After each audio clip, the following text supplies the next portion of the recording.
I'm Brian Amkraut, the Executive Director of the Siegel Lifelong Learning Program at Case Western Reserve University. It's my pleasure to welcome you here this evening for our program, Envisioning the Future of Cleveland with Steve Hoffman, interviewed by Dan Moulthrop. We want to thank a number of partners who've helped support this event. Of course, Jewish Federation and City Club for their direct participation, the Cleveland Jewish News Foundation, the Alumni Association of Case Western Reserve University, and Teaching Cleveland Digital. Special thank you, I think she's still outside in the hall, to Cheryl Hirsch, because it's her birthday. I know many of you know Cheryl, so she's still working hard, but hopefully we'll let her get out to enjoy the evening later. A couple of public service announcements about upcoming programs here in the Lifelong Learning Program. Next week, on Wednesday evening, January 21st, we are going to have NASA astronaut Michael Foreman with us. You may have seen some postcards out in front with that information, and you may receive some additional information in the mail. February 18th, we'll be hosting Scott Cowan, who many of you know, former dean at Case Western Reserve University and recently retired president of Tulane. I'll be talking about the rebuilding of New Orleans. March 18th and 19th, we will have Jane Eisner, who is the editor of the Jewish Daily Forward. March 25th, Israeli author Etgar Keret. And I also want to announce May 4th, ask you to save the date. We'll be holding a benefit fundraising event for the Lifelong Learning Program with local author Mary Doria Russell, whose talk in the spirit of lifelong learning is titled A Life of Curiosity. All of this information, all of our upcoming courses are available on our website. I'd like to make one additional plug for a program coming this summer. As part of our travel program, we'll be running a Jewish heritage trip to Germany with our own faculty, Dr. Alana Cooper and Dr. Jay Geller. Really an interesting opportunity with experts to study history on the ground. A piece of information about our structure tonight. After Dan's interview, we will have the opportunity for question and answers, but we ask everyone to put those questions on note cards, which are being handed out. If you would like a note card and you don't have one, just raise your hand and we'll make sure you get one. And then when you have a note card filled out, again, just hold it up and we will collect it and make sure it gets passed up front. Our speaker this evening, our interviewer is Dan Moulthrop, who is the CEO at the City Club of Cleveland. He is the former curator of Conversation at the Civic Commons and one of the co-founders of the Civic Commons as well. He lives with his wife and 3 children in Shaker Heights. And he will be interviewing Stephen Hoffman, who many of you have known for many years here in Cleveland, president of the Jewish Federation of Cleveland. Steve is a graduate of Dickinson College and received his Master's of Social Work from University of Maryland and a Master's in Jewish Studies from Baltimore Hebrew University. He does have a longer, extensive bio, but really he just does so much for our community here in Cleveland and the Jewish community nationally and internationally. I will allow you to go and find the additional details on your own.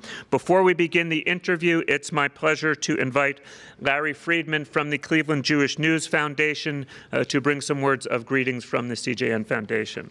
Thank you all for joining us, and there will be refreshments afterwards.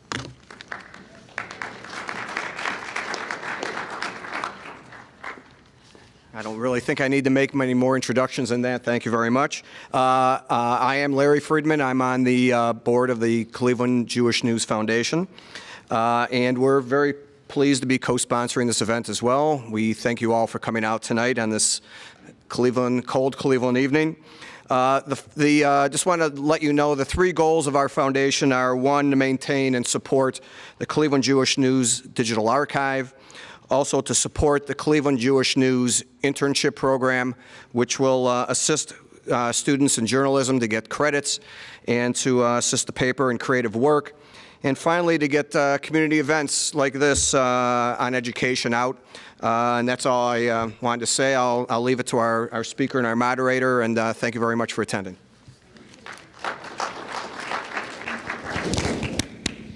Wonderful. Hi, everybody. Welcome. Good evening. Thanks for coming out tonight. We are going to, as Brian said, we're going to talk up here. The event is scheduled for roughly 90 minutes or so, so we're going to get the conversation started up here and then weave your questions in as we get to, in about a half hour, 45 minutes or so. So we look forward to that.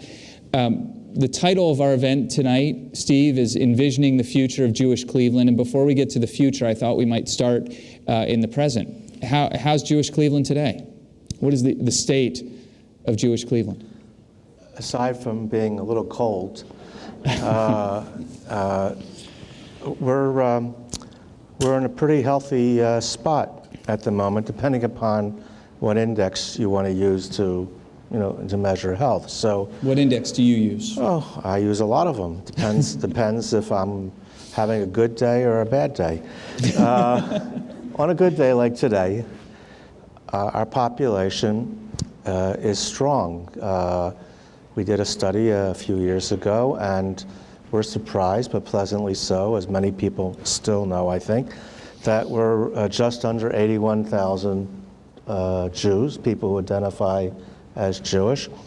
And if you include other people who live in households with Jews, we come up to closer to almost 100,000. So how does that, am I counted in that as a Jew who, and is my wife and family counted in that? Well, it would depend how you, the answer is yes. And whether Yeah, you're in the I don't know if I 81 got the phone call, or the but- 98, it would depend on how your family would have answered questions about how you identify, how your wife identifies, how you're raising your children, et cetera. Okay. So if you identify as Jewish, you're one of the 81,000? Correct. That's great. That's sort of extra. You didn't obviously talk to 81,000 people. No, That's but a we lot of did phone a calls. random digit dial survey. So we did about as scientific a demographic study as you could do. We spent a significant amount of money to do that with a very large sample of thousands. And that's across Northeast Ohio or in Cuyahoga County? It's in Cuyahoga County and the edges. We don't count Akron. But we go a little bit into Lake County, a little bit into Lorain County at the edges. But the bulk of the community is right here. But that's about 5 to 8% of the probably 1.2, 1.3 million people in that area. Yeah, I think I think we think about 4 or 5%. 4 or 5%. Yeah. Were you afraid the number was going to be a lot smaller? Well, I mean, you sounded like you were. we thought that based on anecdotal stuff that people were leaving Cleveland because job opportunities weren't perceived to be as robust as you would like, and that we had a situation. We did a study. Because the number is down, right? From the 2000? Or, No, or the last time we've you'd been done the stable study? for 14 years. That's what not bad. surprised us. We did a study before 1990 or so, and in that study we found that almost all of our young people went away to college, and only half came back, and half went to other places in the United States. We found nationally that that's true for most of Jewish communities. Almost all the kids go away to college, and about half come back. But other cities had other people's kids coming to them. We weren't getting anybody else's kids. Well, we weren't in the previous study. Atlanta got our kids, New York got our kids, Chicago got our kids. Those were the big three destinations. And so we just thought that naturally we were drifting down, but it turned out we're not. And the anecdotes have actually turned around. We have a lot of people who are returning to Cleveland to live, both right after school or some years after school. And so we're seeing people coming back for family businesses or because they feel they can get a job in Cleveland, and I guess they like the water. The fresh water is an asset. It is. It will become more and more so. Yes. And it tastes great, too. So that study, that 2011 study, Yeah.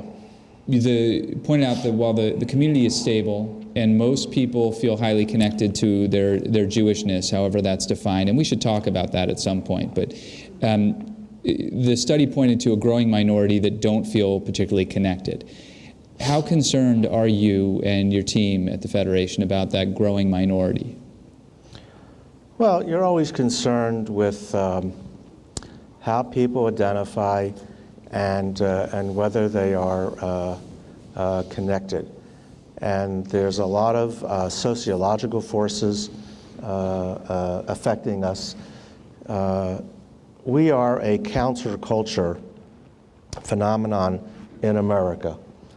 What do you mean by that? Well, America, in its current phase, believe it or not, is actually becoming more unchurched, less religious identification. Everybody except the so-called Tea Party guys. And I haven't done a study of them, so I don't know how many of the Tea Party are actually unchurched as well. But generally speaking, we're becoming a more secular society. And to identify Jewishly can mean one of two things. One, you could identify secularly and be Jewish. There's actually a very small but strong active secular Jewish community, but then there's people who identify secularly and don't join. Second, you could be culinarily Jewish. Yeah, we call that ethnic. and then, of course, we count all the Chinese on Christmas Day. On Christmas Day, of course. But then there's the issue of joining. Right. What does it mean to join? So when I grew up, I'm about a generation ahead of you, people were still joiners, and organizations like B'nai B'rith, American Jewish Congress, B'nai B'rith Women, and similar groups, they had very strong affiliations, and people joined, people paid dues. They joined, they actually went to group meetings. Well, in the last 40 years that I've been professionally engaged here in Cleveland, you have a very precipitous drop-off. Some of these organizations are like paper organizations today relative to what they were then. Many have gone out of business, like American Jewish Congress. And people are less willing today to join organizations. They're more transactional. Sure. We even have this phenomenon with the membership of the Jewish Community Center. People don't want to be members necessarily. They want to buy what they want to buy. So that leads to less affiliation. Same with synagogues. People don't necessarily want to be members today. They want to go on the high holidays, and if the synagogues offered modest price tickets, they would probably sell out the seats much the way they go today. They just wouldn't be able to open their doors the day after the high holidays. So there's this challenge about synagogue membership, and the younger generation for sure is joining less because they don't have the traditional ties about membership. They're looking for the transaction. It's not a uniform, but it's more typical than not. Why do you think that is? Like, why isn't my generation, which I think is sort of what we're talking, my generation and younger, I'm Gen X. That's okay. Thank you. Why is it that we're not as interested in joining things? What is it that we're... I think it has to do with this notion of picking and choosing what I want, what's relevant to me at the time that I want to do it. For example, I'm also a board member of the Cleveland Orchestra. My wife and I are subscribers. We've been subscribers 30 years or something like that. And we'd like to go. And I'm the kind of guy who, if I don't have a subscription, I may not go because I won't do anything at the last minute. My daughters, who are also in the audience, are different. They don't subscribe, generally.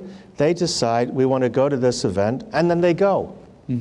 So at the orchestra, we're seeing subscriptions drifting down, and we're seeing single ticket sales growing. Sure.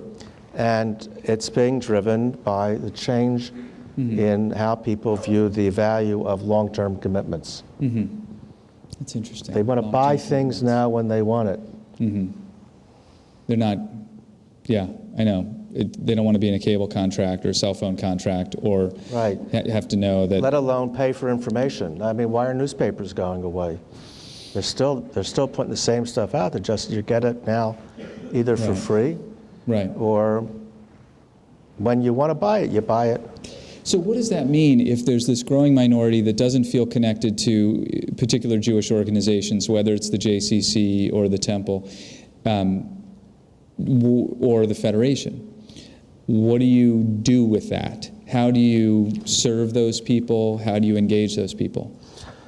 Well, one of the things we have to do is become more event-focused for activities with young people. As opposed to leadership training programs, which might require a commitment of a day a month for a year. Yeah. And we'll still do that for a select number of people who we think are interested in becoming leaders. But if you want to reach the masses, you have to run events and then try to put some fun element in, which is part of why they'll come out, to have fun, and at the same time introduce the meaning of engaging with the community. And then people will find their level of support. There's also a shift in where young people are spending their time. Marriages have been delayed. Child rearing is coming later. So it's occupying a period of time in young people's life cycle later in their life, and therefore it actively competes with where they might have spent their time in the past. Right. So in your 40s, in your late 30s, in your early 40s, you're dealing with small children rather than getting engaged and sitting on a board and going to a meeting at the JCC. Right. And there's a shift in parenting mores and the like. The fathers are more involved. Fathers are more involved, and there's a lot more activity. I didn't have this, but younger folks than me, like traveling sports programs where they're gone all weekend with teams, competitions. No, I know. My son's hitchhiking home from soccer tonight because I'm here. Just kidding, sort of. You'll find out. I will. Sticking with the demographics for a second, is there a place where the Jewish population is stronger than others in terms of like the religious sort of categories, the Orthodox Jewish community and the Reformed Jewish community and so forth? Where's the growth? The demographic growth is in the Orthodox community because they have a religiously compelled ideological commitment to having more children. The replacement rate for maintenance of current numbers of any definition defined group is 2.1. The birth rate outside of the Orthodox community is, I don't know, 1.5, 1.7, I think. And so the non-Orthodox Jews are not replacing themselves at the same rate as you need to sustain. So in the long run, it means you have the potential to decrease. It can be offset by the intermarriage rate, where you have other children who may join you that might not have been there in the past, in terms of sheer numbers. Because there you don't have one Jew marrying another Jew. You have one Jew marrying a non-Jew, so by definition, you have more people to work with. Does that set up difficult tensions decades down the road if the in terms of priorities, that the Orthodox population might feel that compelled towards a different set of priorities than the secular Jewish population? You have that today. Mm-hmm. We deal with it today. The thing about Cleveland is that early on, back in the late 40s, the then majority non-Orthodox community, which is still the majority in the Jewish community in Cleveland, made a determination that it was going to be openly supportive of the most important agenda in the Orthodox community, which was education. And we became the first federation to support a Jewish day school. Today, you say you're supporting a Jewish day school, and people yawn. If they don't want to yawn, they'll say, so how much are you doing it? You know, the tension is around how much support are you doing. But in 1948, the battle was, why would we support a day school? You know, we're public school people. We weren't into private schools back then. Right. So where does that sit today then? Today we support 2 non-Orthodox day schools, and we support two Orthodox day schools, and we give a little lesser support to a third. And by support, you're financial support. Yeah, serious. An order of magnitude of hundreds of thousands of dollars a school. Hebrew Academy gets over $1 million from the annual campaign. So we became in 1948 the embodiment of a Jewish community that supports all of its members in the way that they want to be identified. We're not interested in telling them, you got to be like this or you got to be like that. Our objective in our schools and other aspects of Jewish life is to say, we want to help you be the best kind of Jews that you want to be. We don't judge. Who sets the giving agenda these days? Who sets the giving agenda? And how does the donors. The donors. But I guess my question is, I mean, you've seen in my world and in your world too, when you're raising money, you have a lot of these conversations with philanthropy. And I have noticed in the past few years, everyone from the Cleveland Foundation down to small family foundations and donor-advised funds are shifting their giving towards and kind of revamping things. We don't like the way we've been doing it. We really want to focus on this program area or that program area. How does the Federation make these decisions? And how does the Federation, and with things that you've been giving to and supporting for a long time, how does the Federation make a decision to say, no, we're not going to do that anymore, we're shifting? Well, generally speaking, we don't shift where there is continued strong support for what's going on. There has always been a history of strong donor interests for different things. And occasionally you find that certain kinds of services are no longer supported or in demand, or locations of the service run their course geographically and you have to change. And so in my tenure here, the first thing that we lost was the Jewish Convalescent and Rehabilitation Center. It turned out that it was built in the heart of a Jewish community that evaporated in the 70s. And the service was no longer being used. Interestingly, today, if it still existed, it'd be in high demand, and there's even new facilities being built just near where the old one used to be. Where was it? It was on, I think, Harvard Road somewhere in Warrensville Heights. I've been there, but I can't remember. It's so long ago. Yeah, there's a UH has just built a brand new one. Well, that's much further east than where this was. But it fell apart, and it's gone. Siegel College has been repurposed, in a sense, with Case Western Reserve University, because the dynamics of adult Jewish education and preparation of people who are interested in advanced studies in Jewish knowledge became much more common on the university campus. Then there was less of a need for it in specialized institutions, different than it was in the 20s when these kind of institutions started to be created. We used to have a communal supplemental school, an afternoon school.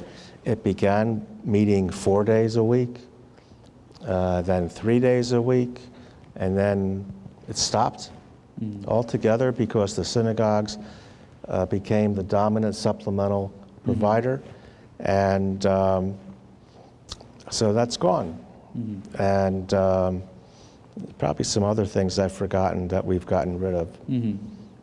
So you mentioned that you're still giving to 6 or 7 Jewish day schools. Where else is the money going these days? Our biggest allocation in Cleveland is the Jewish Family Service. It's our social safety net for the community. And it becomes more important every year because the needs of the society are changing. Well, demographically, I mean, we're supposed to, between 2000 and 2030, the number of senior citizens is doubling. Right. They're dealing with that. But they're also dealing with mental illness. There's much more comfort in talking about things today than maybe there was 30 years ago. There's more government money, and we can now better marry government money with private money to produce services to make sure that people in the Jewish community at least can get access to what they need. There are growing challenges with dementia, Alzheimer's, and related issues. People are delaying institutionalization greatly. When I was first in the planning department, which is 38 years ago, the average age entering the nursing home, I think, was in the high 70s. And people stayed for years. They were residents for years. Today, I'm guessing the average age at entry is close to 86 to 88, somewhere in that range. And I'm suspecting that the average stay could be under a year. Wow. You know, maybe it's a year and a half, but you go into the nursing home today in a much less capable position. Everything is done to help people stay in their own home, or we've got the intermediaries of congregate living or assisted living, and there's more services available in your own home, and there's a variety of levels. So all kinds of alternatives have been developed. So the nursing homes are rapidly changing. We had at one point approximately 600 beds for nursing home use. And I think today, Eric is here somewhere, but I think today that 600 effectively is probably under 400 of what people think is nursing home. The balance now is assisted living. Some of it's been devoted to people with Alzheimer's issues who are healthy. They just need to live in a supervised environment, and rehab. Outside of Cleveland, where's the money going? There, the money is going to the Jewish Agency for Israel and the American Jewish Joint Distribution Committee, and also in the last 17 years, we developed special programs in Israel and in Russia that we do directly as Cleveland without the intermediaries of the Joint or the Jewish Agency per se. What do you do? What's the money supporting exactly? Or so the money that enough. we're running directly in Israel was used to to promote literacy among Ethiopian immigrant children. In 1997, we found that 50% of Ethiopian kindergarten kids were flunking kindergarten. They had to repeat it. And it had to do with the fact that the kids were not up to the same level as native-born Israelis when they entered kindergarten, and they didn't have the literacy, or I guess my wife would say, pre-literacy skills that, at least I think, she might say, but I will, pre-literacy skills that parents give the kids before they enter into kindergarten. And because the parents were illiterate. So they were from Ethiopia. Ethiopia has an oral history tradition. They're not literate in Hebrew for sure, and they weren't literate in Amharic, their native language, because it's an oral tradition on the villages, not a written tradition. So, you know, everybody tells you how you have to read to your kids in order to get them ready for school, et cetera, et cetera. And these kids weren't getting read to. But, and they weren't going into preschool programs either. And Israeli native kids were entering preschool programs as early as the age of 3. So with the Joint Distribution Committee, we developed a program in Beersheba, which had the largest group of Ethiopian young people. And we worked with organizations on the ground, and we developed pre-literacy programs in the preschools, and then we paid for the kids to enter preschool. And we went door to door in Beersheba, where the Ethiopians live, and we enrolled them all in preschools. And in a few years, we changed the literacy, kindergarten failure rate from 50% to 4%, which is the norm. That's absolutely wonderful. And we're still pursuing that. Have you shared any of the learning from that with the folks in Cuyahoga County who are trying to do universal pre-K? We have. Is Armand here? But, you know, there's no magic. It was a matter of... I know, it's work. It's just work. Of doing it. And eventually, I think in the last year or so, the Israeli government finally put the money into preschools. So we've been able to back out some of our money from the original investment and broaden it to other places. And so we've introduced the program elsewhere. Eventually, we were reaching 70% of Ethiopians across, Ethiopian preschool kids across Israel. That's really so cool. that was a big thing we developed. We also developed a big program for women's health in Israel. We developed another program for social misfits who were being recruited into the Israeli army. The Israeli army constantly was recruiting people that they wouldn't normally take because they had drug issues, bad run-ins with the law, et cetera. But the Israeli army decided it was going to make a last-ditch effort to get the kids on the right path. Because if you go into the Israeli army and you have a successful experience, somebody will hire you when you finish. If you don't go in the Israeli army and you have a bad record, no one's going to hire you. So it's like being branded for life as a loser. And so they were doing this. And in the early years, 17 years ago, when computers were still something new, we introduced a computer program into this base in Israel. Today, it's evolved. Everybody's into the computers now, even if you're a misfit. And we've shifted to two things. We're doing anti-drug work with the Israeli army, and we're also using Belfair to provide training to the Israeli army commanders on how to deal with socially challenging young people. The Israeli army puts young women in charge of this program, young women officers, but they don't give them a lot of training. So we've been doing the training through Belfair. That's great. That's great. That's just some of the things we've been doing. How much money are we talking about on an annual basis that goes to all of these programs? Well, the annual campaign this year raised $30.3 million. And on top of that, we'll get another $1.7 million from United Way. And that's what we put into these programs. Is that 32, 33 million, is that pretty standard over recent years, or is that less, more? Well, in 2008, we had $2.5 million more to work with.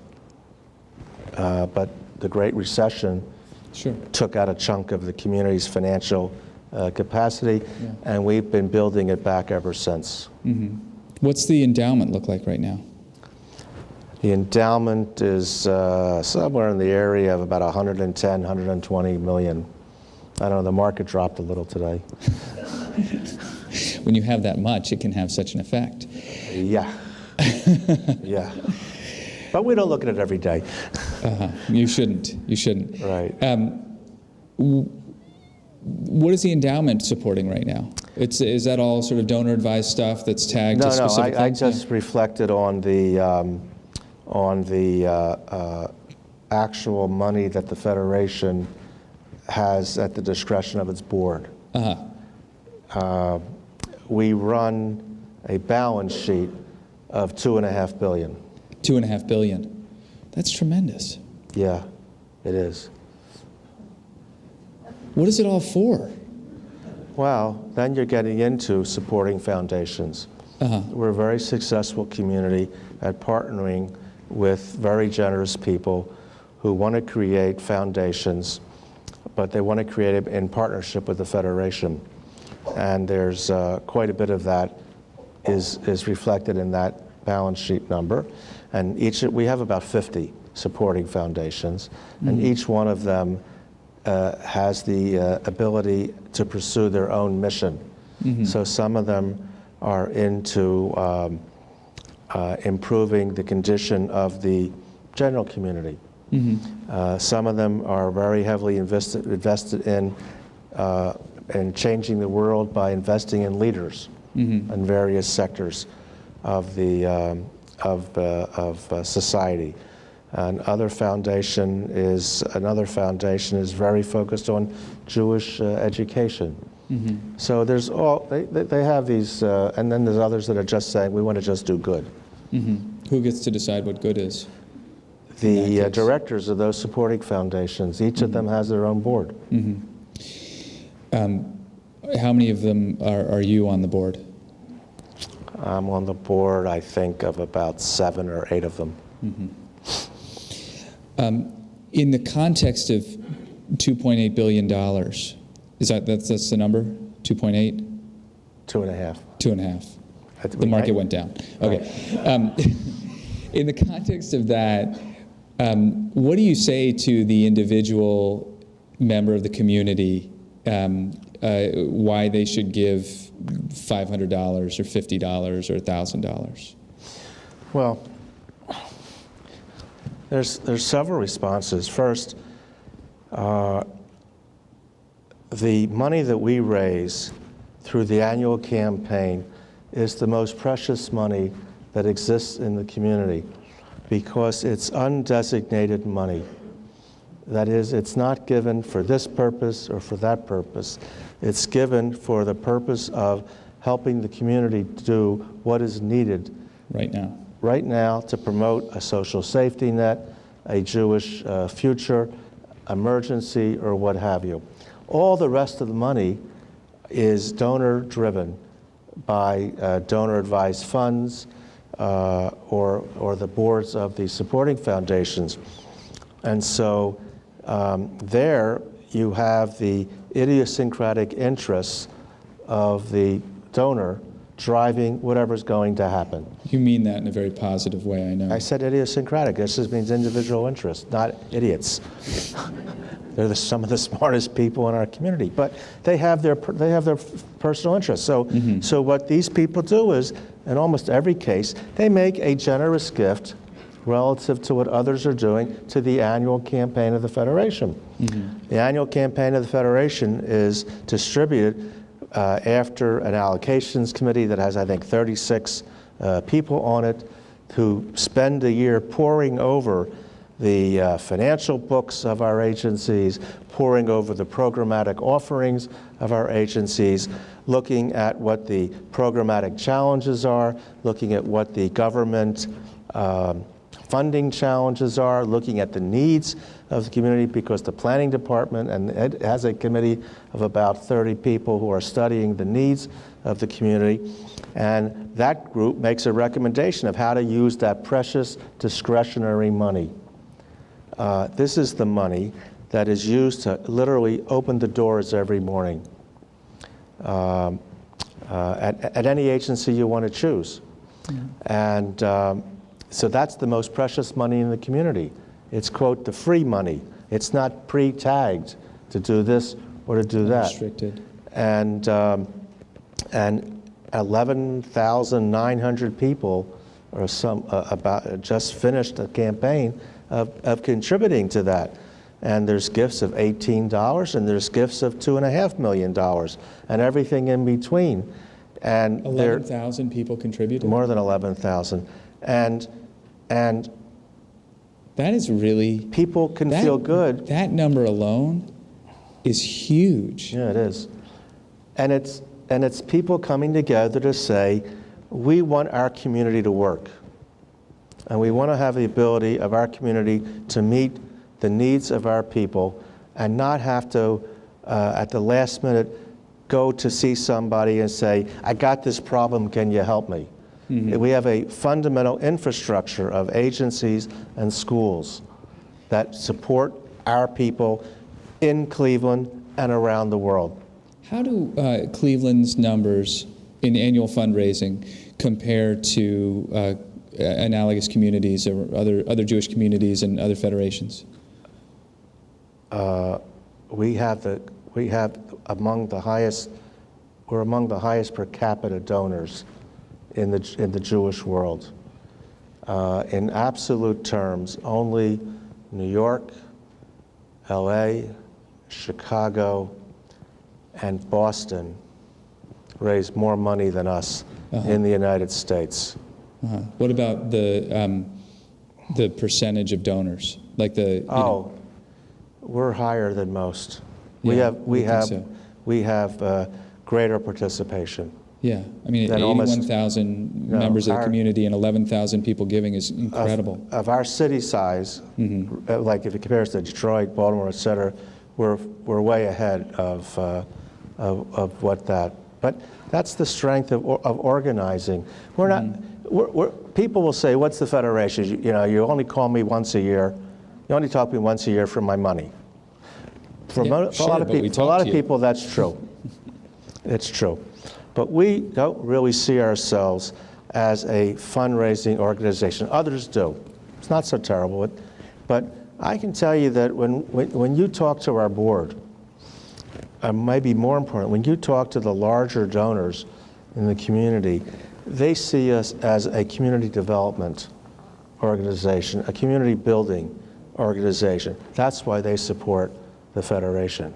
Mm-hmm. Now, you need money to do that. Sure.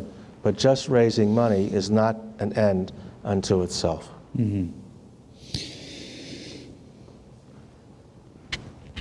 Do you feel, right now Cleveland is,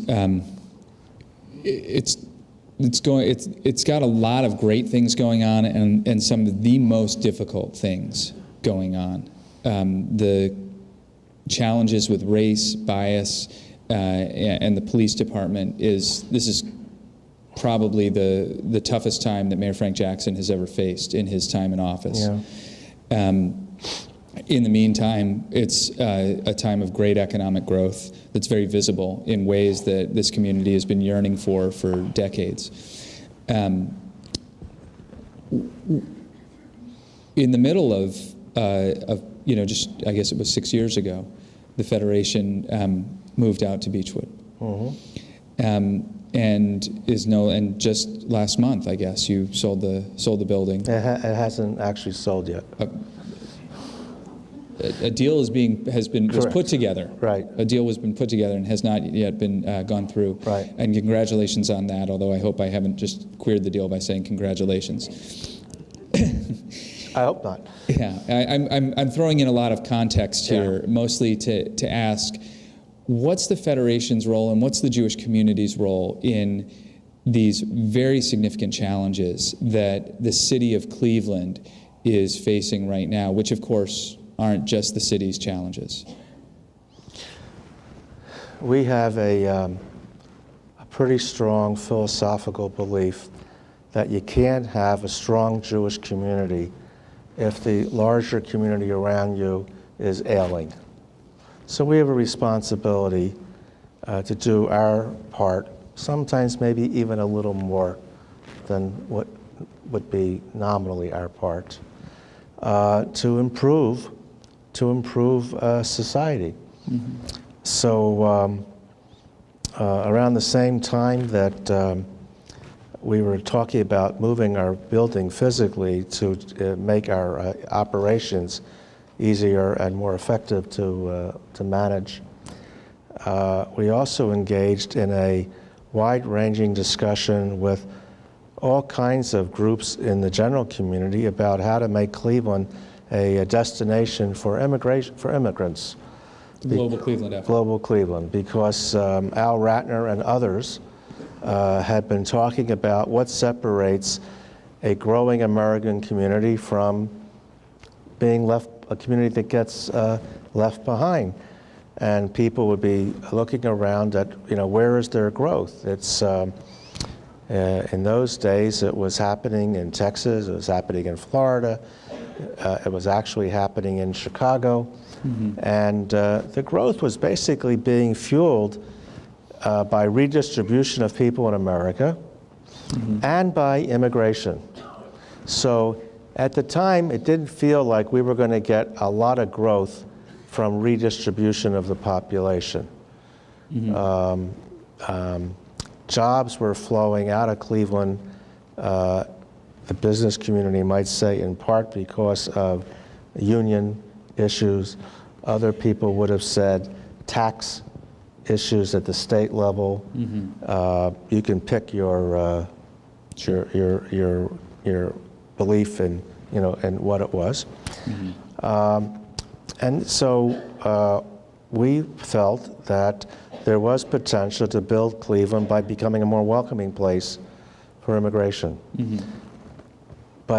And then it's an idea that had been kicked around for more than a decade, but the other organizations in town couldn't get their act together to figure out how to do it. Mm-hmm. So we brought to bear our experience, some might say expertise, in bringing diverse views together and formulating a plan of action. We're used to arguments. Jewish community is a very argumentative place, and but we have a sense of how to weave through the arguments and get someplace constructive. We have a long history of doing that. Began with Moses, so we did that, and we developed a plan for Global Cleveland. Mm-hmm. And so Global Cleveland is off and running, and it's had some success, and it's had some stumbles, and we'll see where it goes. But it's a major effort we're making to improve Cleveland. Similarly, when United Way decided it wanted to make a statement in education around with wraparound schools, yes, where they married social service agencies with individual schools in the Cleveland public school system to try to give the kids more resources to improve. They asked us for money. And our response to United Way was, okay, we'll be in. We'll participate with money. They give us money, right, but they asked us for money, and okay, that's just a Jewish thing. Take, give, take. But we said we'll put in $100,000, mm-hmm, but only if we can actually be engaged, mm-hmm, in the project. We don't want to just put money in. We want to bring our volunteers to bear on the program. Mm-hmm. And so we were married up with the Case Elementary School, which I think is around 40th in St. Clair. And it's a challenging neighborhood. I think there's 28% of the school population is homeless. Mm-hmm. And And we brought volunteers in, including the former superintendent of the Shaker school system, a very experienced educator. We brought in Sally Wertheim, who was the former chair of the Department of Education and the dean of John Carroll University, and others like that from the nonprofit world and others who had something to offer to the principal that we're working with and to the Rainey Institute, which is the organization that was married for social services. And I think our engagement with Case Elementary is superior to a lot of the other places that the United Way started working with, because we brought in this outside expertise, not just the social service agency and the money. And we currently have more than 200 volunteers doing tutoring in the Cleveland Public Schools at a number of sites. So we're engaged in trying to reverse Cleveland's demographic projections, and we're in there in a number of ways working on their future with the kids. And of course, we engage through the Greater Cleveland Congregations projects. We're financial supporters, we're volunteer participants, and I guess that's probably the place where you can have the most impact on this ongoing conversation about race and policing. one of the places, yeah. Yeah, that and saying the occasional prayer for Steve Dettelbach. Well, there's a lot of stuff that you do behind the scenes. You want to talk about that? No. Okay.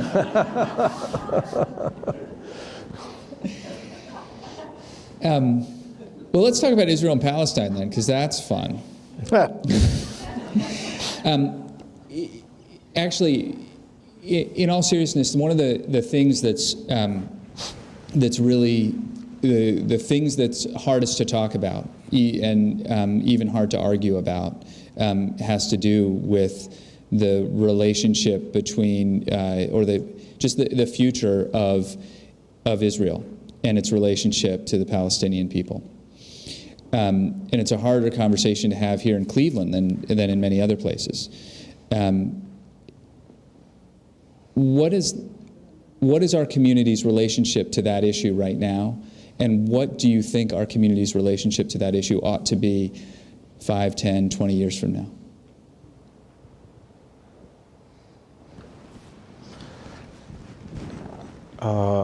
We are overall a staunchly pro-Israel community. We're staunchly Zionistically oriented. And when I say that, I'm talking about the rank and file Cleveland Jew that we encounter, as well as the activist level of people. That is, people who actively engage on the subject matter, not just read the newspaper and say, is it good or bad for the Jews? Is there a diversity of opinion in the community? Yeah. For sure there's a diversity of opinion. Is it overwhelmingly pro-Israel? Yeah. Is it overwhelmingly pro-Prime Minister Netanyahu? I don't know. There's a difference between being fundamentally committed to the justice of Israel's cause, to being aggravated beyond belief about double standards that get applied to Israel, to believe that there is anti-Semitic roots in the double standard that gets applied, and not necessarily believing that the Prime Minister of Israel and the current government always puts the best foot forward towards what many people believe is the ultimate necessary arrangement between the Israelis and the Palestinians. A two-state solution. Yeah, a two-state solution. I believe that most Clevelanders, not all, most Clevelanders believe in a two-state solution. There's difference of opinion about how fast you can get there, given the current lack of leadership on the part of the Palestinian people.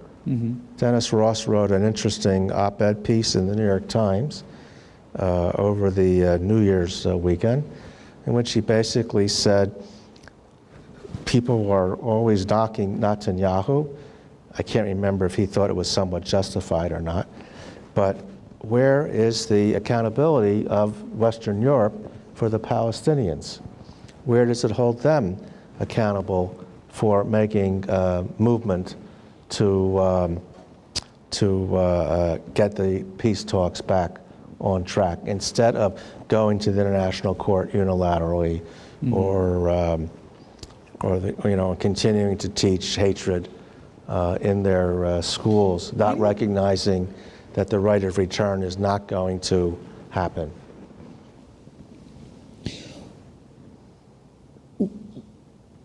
The move to the International Criminal Court was obviously a bold move, and indicates that there's some leadership capacity there. Why do you think they did that instead of seeking further dialogue? Because the Palestinian leadership, my view, not the Federation's view, the Palestinian leadership always wants somebody else to do the job for them that they can't do for them, that they won't do for themselves. What is the job? Make concessions. At the end of the Clinton administration, Barack and Arafat were sitting in Camp David with Clinton, and Barack was busy negotiating for both sides. He told them what Israel was best for Israel, and he told Arafat what's best for Arafat. But when the dust settled, he was basically offered a deal that would have given him 98% or some such number of the land that he was seeking. And I think Barack was also ready to divide Jerusalem in some fashion. And Arafat's advisors were telling him, take the deal, and Arafat couldn't bring himself to take the deal, because Arafat was not going to be the Palestinian leader who said to his people, you're not going to use your keys to go back to your homes in Jaffa, and et cetera, et cetera, et cetera. And he walked away, and it fell apart. When Prime Minister Olmert was in power, just before he was brought up on the corruption charges, he was in negotiations with Abbas. And he was ready to divide Jerusalem. And he had made, again, a far-reaching proposal to divvy up the land and get at the fundamental issues. And Abbas refused to move. He didn't bite. More recently, President Obama presented a plan to Abbas in private, and pretty much followed what everybody believes the plan should be. And again, Abbas didn't respond. And then in the most recent negotiations, and members of the U.S. State Department, including Martin Indyk, blamed Bibi Netanyahu for killing the negotiations. But there were other commentators who said, once again, the Palestinians just wouldn't respond because they're not willing, the leadership is not willing to tell their people the reality of what a two-state solution means, which is you're not going to go back to your homes of 1948, that there'll have to be other financial arrangements made, and that maybe some people come back into Israel proper, but not nearly what they've been talking about, and the Palestinian leadership just won't do it. So instead, they want the Western world, through guilt, to force the Israelis to give them what they want without concessions on their part. And going to the International Court is just another example of that. They want to try to haul Israeli leaders into court for war crimes. And Israel's not a party to the ICC. Nor is the United States. Right. But Western Europe is. And so the Palestinians are trying to isolate Israel diplomatically and punitively so that Israel will concede because of external pressure. And it's not going to happen. And the Palestinian leadership will continue to fail their people. It's a serious problem. Now, there are plenty of people on the political left and center who say the current situation is untenable, and therefore the Israelis, who are the stronger party, constantly have to try to find a way to incent the Palestinians to come back to the table, et cetera, et cetera. And other people smarter than me will have to figure out if that's really ever going to be possible, or whether it's going to have to wait for another generation of leadership beyond Abbas who's ready to accept the reality. You had a similar situation with different issues between the Protestants and the Catholics in Northern Ireland, and it took a long time to get leadership to begin to say, maybe just killing each other isn't the way we're going to work this out. Let's get to some audience questions. I've got someone handed me the first one. Steve, if someone handed you $100 million, here, me. You'd probably give it to me in Weimar dollars. For the Federation, how would you spend it? Thank you. As an endowment or as... I don't know. You get to choose. You can put it in the endowment if you want. Yeah. Well, there's a number of... My kids have a save, spend, and give jar. Yeah. One of each, yeah. I wish my kids had that. Anyway, I think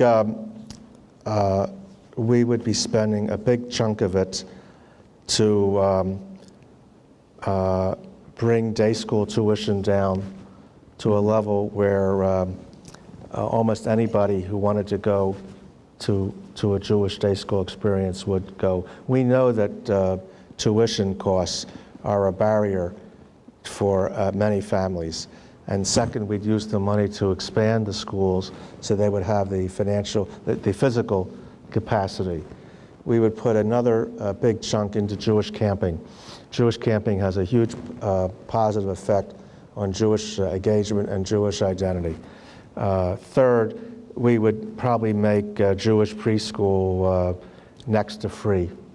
You always want to have people put some money in because you want them to have some, buy-in and some skin in the game. Yeah, but they're committed to it. They're not just taking it.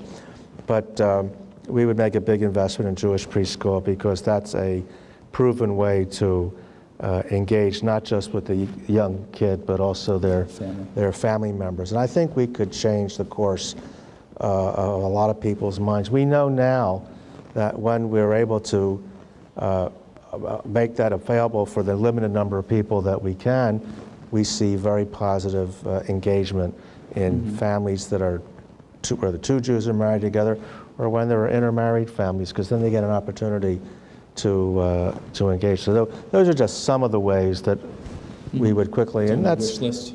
Yeah, and there's also some very serious issues we have in the area of how we're going to deal with the growing number of older people in our community who are going to have issues with Alzheimer's, dementia, and we have the other issues with affordable housing for people with special needs, as well as we have a growing number of older people who are going to find themselves financially challenged when it comes to providing for the basics. So I think that would chew up a lot of the 100 million.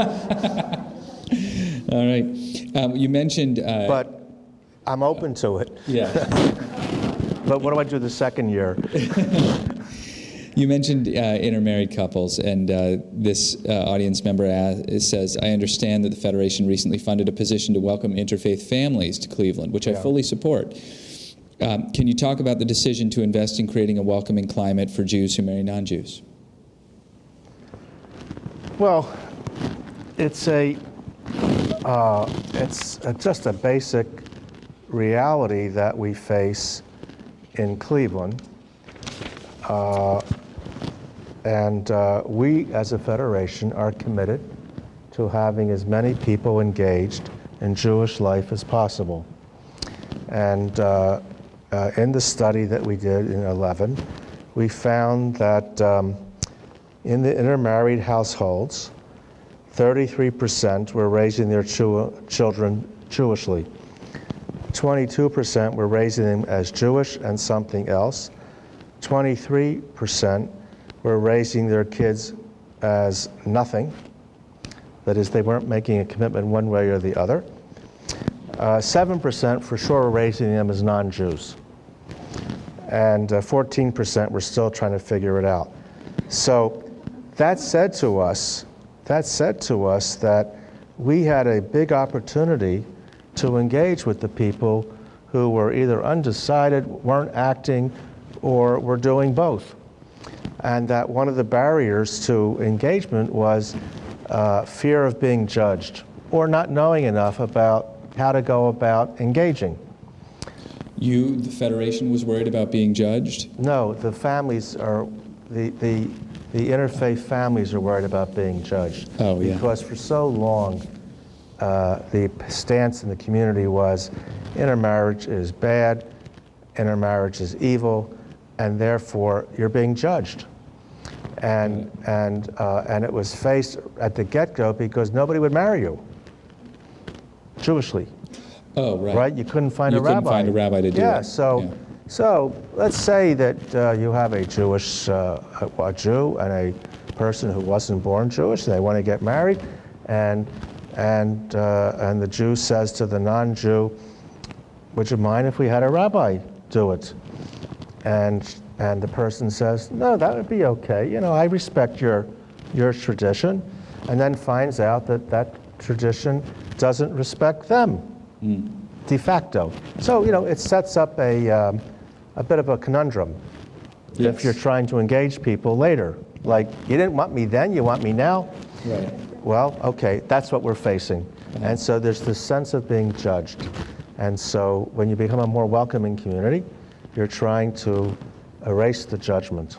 Is it working out? Or has it just gotten started? It just got started, but we see some positive shoots. Okay. Does the Federation send aid to Central and South American Jewry? Not today. Why not? They are essentially self-sustaining. All of them? Yeah.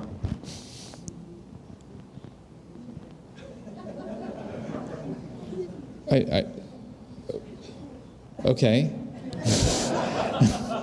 What does that mean? That means Argentina is able to educate its children and take care of its welfare needs, and the same is true in Mexico, and the same is true in Costa Rica and Panama, and Colombia. You got some mission trips to Cuba, though, which apparently okay. I've heard are responsible for the opening of Okay. Cuba. Congratulations. Okay. Cuba's 1,500 people, and they get more aid per Jew than any Jewish community in the world. Is that because the Jewish men of Cleveland really enjoy cigars? It's close. It's not just Jews in Cleveland, but there's a lot of trips to Cuba, and they're taken care of. Cuba's tough. I mean, you can only do so much in Cuba altogether because of problems with, you know, if the current environment changes the way President Obama has indicated it could go. it will greatly change what's going on in the Cuban Jewish community. But that's the only, I forgot about Cuba. Okay. But I mean, what you're essentially saying about Central and South America, though, is that those populations are doing okay. Yeah. And there's not a lot to worry about there. That's a different question. Oh, there's a lot You to worry said about. money. I did. You said self-sustaining. Venezuela, Jews are being pressured by the anti-Israel stance of its government. It began with Chavez, it's continued with Chavez's successor. So Jewish life in Venezuela is a little dicier. Okay. How do you see the distribution by age of the Jewish population in Cleveland changing in the next 20 years, and what are the implications of this? And you've already spoken to this a little bit about the aging population. We'll get older. All of us. God willing, but as a percentage, we'll become a slightly older community because our birth rate is not at replacement level, and notwithstanding the higher birth rate in the Orthodox community, and people are living longer, and our services are helping people to live longer, so we're going to become a grayer community over the next 20 years. I mean, I hope more demands on your budget, I would imagine. Oh, no, sure. See, one of the ticking time bombs is the changes in the pension system. 20 years ago, you had companies providing fairly decently for people's retirement. And in the last 20 years, that began to move away from companies preparing for retirement for their employees to putting the responsibility on the back of the employee. And they did it with a lot less money than they were paying into their pension plans. So all the 403Bs in the world, or 401Ks, aren't going to offset the losses that were provided by companies when they cut out their defined benefit pension plans. And we're just at the cusp of seeing that now, but over the next 20 years, it's going to really roll in and people aren't aware of it. And if people don't save enough on their own, we're going to have a financial crisis among older people in the community. We talk about it today. It's a little, I don't have a clear plan for how we'll handle it over the next 20 years, but we'll face it. There's a couple of questions about Europe, Paris, and its impact on our community. And specifically how the Federation is engaged in combating anti-Semitism in Europe. But given the events, all of this there's a lot of activity and a lot of events to consider. But I wonder how you and your colleagues at the Federation and the broader Federation community of donors and others who have been probably calling you a lot over the last few weeks. Well, there are some specific things, but then there's the larger, more complex issue. So I'll deal with the more simple things first. In the French community, I think if you came tonight, you're aware of the facts by definition, because who else is interested in knowing? So look, Jews are under attack physically in France from fundamentalist Islamic propaganda among the poor Arab French citizens who've come out of North Africa, fundamentally, to France over the last 20 years. There are 5 million Muslims in France, about 8%, I'm told, of the population, and 500,000 Jews. There are no-go zones in France. But of the 5 million Muslims, I mean, the radicalized portion is a tiny, tiny fraction of that 5 million. It's unclear. It's clear that the radicalized group is small, but the next circle that tolerates attacks on Jews is larger, significantly larger. This isn't to say if you're by definition a Muslim, you're anti-Semitic. I'm not saying that. I'm saying there's a lot of them that are anti-Semitic, and they're bringing both the anti-Semitic teachings that are in the Quran to bear, as well as the hatred from the Middle East in general. And they've made France a very uncomfortable place, as they've made cities in Sweden, as they've made Denmark. Can we pause for a moment? You said the anti-Semitic teachings that are in the Quran. You know more about the Quran than I do, I suspect. There's passages that talk about Jews as monkeys. There's passages where Muhammad is told to kill the Jews. You can find all this in the Quran, as well as places that say don't hurt the Jews. Right. So it's both there. Right. So the guys... But it's the same, I mean, it's the sort of material, you could find similarly damning material in the Torah about... I don't think so. Unless you consider getting rid of Amalek a general okay to kill all non-Jews. I don't think that's you have Abraham prostituting his wife, things like that. I mean, without getting into the details, the story of Abraham and Sarah with Pharaoh is a far cry from saying, kill the Egyptians. No, but we did kill the Egyptians. There was a national liberation battle, and we didn't kill them, God did. Moses killed one. God took care of the rest. Okay. Muhammad didn't say God do it. He was just a prophet saying do it. I mean, we can debate this, but I don't accept the moral equivalency argument. Okay. I'm So it's not going to debate it. It's not going to take us anywhere tonight. No. It's an argument we can save for another time, perhaps. I'll buy you breakfast. Perfect. But I cut you off. I interrupted you as you were discussing about the rise of anti-Semitism. So you have this physical assaults going on, where Jews are being attacked if they wear a yarmulke, they wear their tzitzits out, etc. And there's these no-go zones in Paris, where even the police generally don't go. And but that's on the one hand. On the other hand, you have a French government where the Prime Minister this last week said he can't imagine that France can be France if all the Jews leave. And the government for sure is not anti-Semitic.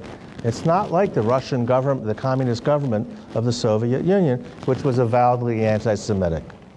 So you have this conundrum of a segment of the population that is anti-Semitic by nature in terms of historical considerations. And then you have most of France, which is not anti-Semitic, but the Jews don't feel safe. And then you have these attacks. And these attacks are regular, more regular than you'd like to think they would have. And you have the situation in Brussels where the guy came in and you have the radical guys coming back. And so you need the governments there to be a lot more intensive on following these guys. They had these guys under surveillance.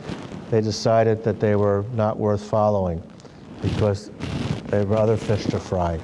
I'm not second-guessing the French government, but maybe today the message is you have to second-guess yourself and follow more people than you thought you had to follow. There is another issue in Europe about how the Israeli issue plays into it all. On the surface, you could try to say that if you criticize Israel's policies, it doesn't mean you're anti-Semitic.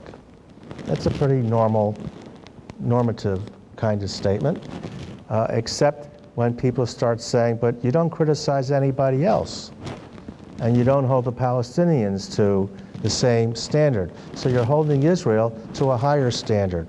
And this came out most recently in the response to Gaza. The European governments were pretty good about saying Israel has the right to defend herself, but only so far. only in proportionality. And if they kill too many civilians when they're trying to suppress the rocket fire that's coming out of civilian areas, Israel should be condemned.